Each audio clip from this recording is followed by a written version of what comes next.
Welcome to Car Q&A with your boy Nathan. Car Talks with Nathan. Johnny is going to be our Q&Aer. I am your host. We are here to answer questions. It could be about success, mindset, obviously YouTube, anything about my career for the past 12 years of being a YouTuber, making millions of dollars, and how it has changed my life. So, Johnny, you have the 3 questions. I have no idea what the questions are. I haven't heard of them. I haven't seen them. So this is just, just a convo, dude. Let's see what you got. First question. How do you balance creating content you love versus content that performs well on YouTube? Oh, that's a very good question. To be honest, I don't really try to balance it. I more so pick what's best for my channel. So when I started off YouTube, I obviously picked a category of content and a niche that I loved. I picked Minecraft, and I still love Minecraft today, even though I've played it for like 12 years.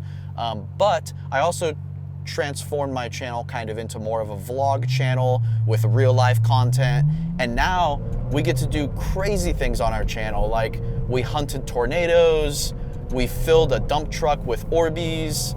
And to be honest, I would say right now, probably about 80% of the videos I make, I love and I'm excited to make them. The other 20%, I don't like them, I'm not excited to make them, but I know it's a good video for the audience. I know it's a good video for our fans.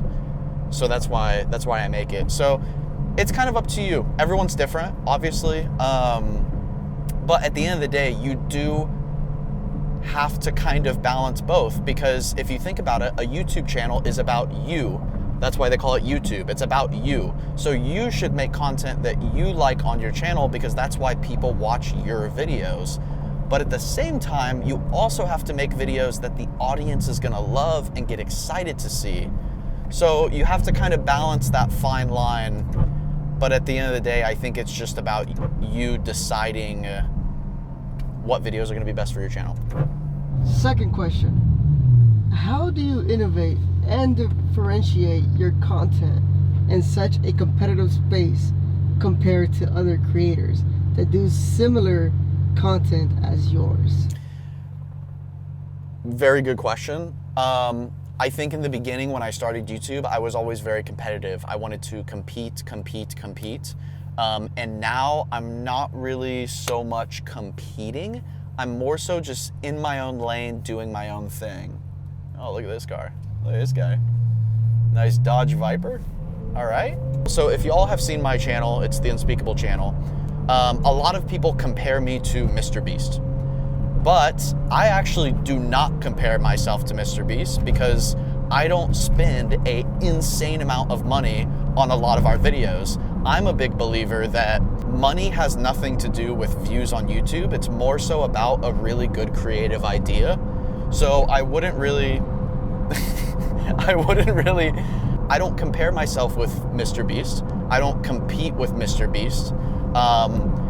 Sure, maybe our video ideas might be similar, but they are very different.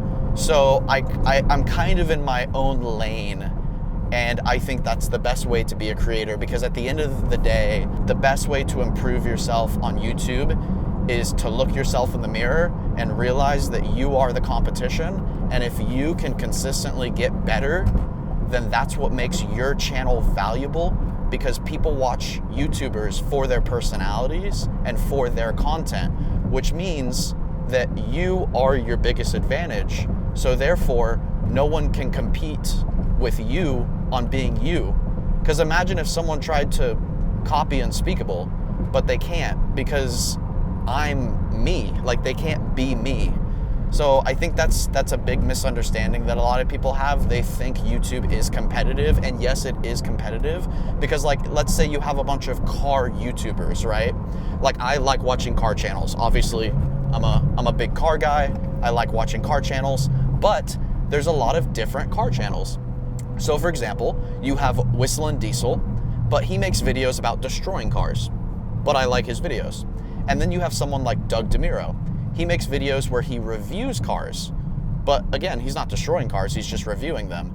And then you have someone like Daily Driven Exotics, where their videos are about vlogging their experience with cars. So even though every single channel is about cars, they all have different purposes and they all have different reasons that people watch them. So I think it's just about finding what's the reason that people are gonna watch your video or your channel, what's your strengths, and how can you lean into those strengths and build them as part of your brand. Last question. Last question, dude. This is probably going to resonate with a lot of people. Okay. How do you define success? And has that definition changed over time as you grew your channel to what it is now? I think success has to do with, are you fulfilled in life? It's not happiness, it's more so fulfillment. Everyone's definition of success is different. Some people think success has to do with money. I don't think it has anything to do with money. I think it more so has to do with how fulfilled are you in your role. Because think about it this way. Let's say you have a guy, he lives in Hawaii and he works at a surfboard shop. And this guy makes, $40,000, $50,000 a year.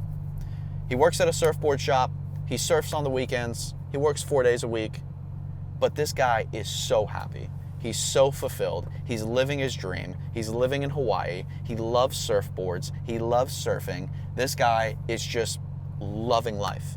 I would consider that a success, even though financially he might not be successful because he's only making $40,000 or $50,000 a year. Now, of course, he could be very smart with his money and invest it and do things like that. But my point is that it's more so to fulfillment. A perfect example of this is one of my biggest goals when I started YouTube was to do YouTube full time. I didn't necessarily have money goals. Now, obviously I wanted nice things. Like I wanted a Lambo. I had a poster on my wall when I was a kid of a Lambo, but I didn't have a certain amount of money. I didn't say like, oh man, I'm not successful till I make $1 million. I wanted to be a YouTuber as my job. And once I graduated high school, and I was able to fulfill that mission of making YouTube a job, I considered myself successful because I was fulfilled. I was so happy that I could do YouTube and pay my bills. That was the coolest thing to me. So, I don't know, it's different for everyone, but at the same time, it's hard because you kind of, hold on. Sorry, just had to hit it. It's hard because you also want to, you don't want to get satisfied, right? Like you want to keep chasing and keep chasing and keep chasing, because the thing is like you don't want to consider yourself successful and then just get comfortable in life. That's another major problem, because when you get comfortable in life, you begin to get lazy, you stop trying towards things. So I would consider myself, right now, I would consider myself successful. Obviously, I've built a big YouTube channel, I'm driving a Ferrari, I don't have any car payments on this car. I would consider myself successful, but I'm not comfortable, I'm not satisfied, I'm still chasing the next thing, I'm still hungry, I'm still motivated, I'm still like building things every single day, I'm still waking up at 5 o'clock in the morning and getting my things done, I'm still going to the gym. It's not like once you're successful, you're just chilling in life. That's not what it's like. I think once you have a drive for success, you chase it for, I don't know, till I'm old, I guess. I think even when I'm 50 years old, I'm still gonna have this drive to want to build businesses, even if I don't have a business. Like I'll always have a drive towards something. So thank y'all for watching this video. Really appreciate it. Let me know in the comment section below your questions, and I will answer them in another car.